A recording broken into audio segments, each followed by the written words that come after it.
6ാം ക്ലാസ്സിൽ പഠിക്കുന്നു. ഞാൻ ഇന്ന് ചെറിയൊരു ശാസ്ത്ര മാജിക്കാണ് കാണിക്കാൻ പോകുന്നത്.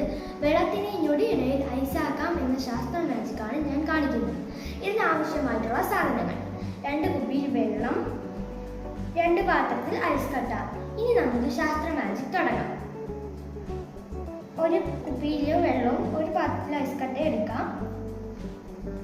ഇനി നമുക്ക് ഒരു മന്ത്രം ചൊല്ലിക്കൊണ്ട് വെള്ളത്തിന് ഐസിലോട്ട് ഒഴിച്ചു കൊടുക്കാം.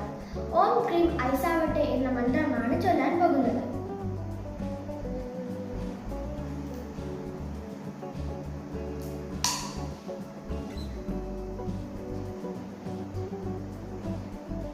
ഓം ക്രീം ഐസാവട്ടെ, ഓം ക്രീം ഐസാവട്ടെ, ഓം ക്രീം ഐസാവട്ടെ, ഓം ക്രീം ഐസാവട്ടെ, ഓം ക്രീം ഐസാവട്ടെ. കണ്ടില്ലേ, മന്ത്രം ചൊല്ലിയുണ്ട് ഐസായത്. ഇനി നമുക്കിത് മാറ്റിയതിനു ശേഷം അടുത്ത വെള്ളം മന്ത്രം ചൊല്ലാതെ തന്നെ ഒഴിച്ചു കൊടുക്കാം. ഐസിലോട്ട് അടുത്ത കുപ്പിയിലെ വെള്ളം.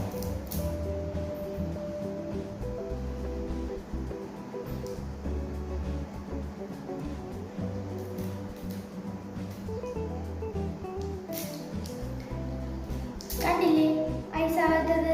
ഇതിന് കാരണം മന്ത്രം ചൊല്ലാത്തത് കൊണ്ടാണോ? അല്ല, ഇതിനു പിന്നിൽ ഞാൻ ചെറിയൊരു സൂത്രം കാണിച്ചിട്ടുണ്ട്. ഈ കുപ്പിയിലിരിക്കുന്നത് മിനറൽ വാട്ടറും ഈ കുപ്പിയിലിരിക്കുന്നത് എൻ്റെ വീട്ടിലെ കിണറ്റിലെ വെള്ളവും. ഈ 2 കുപ്പിയിലെ വെള്ളവും ഞാൻ 3 മണിക്കൂർ ഫ്രീസറിൽ വെച്ചിട്ടുണ്ട്. ഏകദേശം ഐസ് ആവാറായിട്ടുണ്ട്.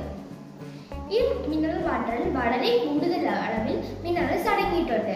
അതുകൊണ്ട് ഈ വെള്ളം ഐസിലോട്ട് ഒഴിക്കുമ്പോൾ വെള്ളത്തിന്റെ ഫ്രീസിംഗ് പോയിന്റ് കുറയുന്നു. അതുകൊണ്ട് ഈ ഐസ് പെട്ടെന്ന് തന്നെ ഉണ്ടാകുന്നു. ഇനി ഇതിൽ നമ്മൾ കിണറ്റിലെ വെള്ളത്തിൽ മിനറൽസ് വളരെ കുറഞ്ഞ അളവിലാണ് ഉള്ളത്. അതുകൊണ്ട് നമ്മൾ ഐസിലോട്ട് ഒഴിക്കുമ്പോൾ ഫ്രീസിംഗ് പോയിന്റ് കുറയുന്നില്ല. ഇപ്പോൾ മനസ്സിലായി ഇതിന്റെ പിന്നിലെ സൂത്രം.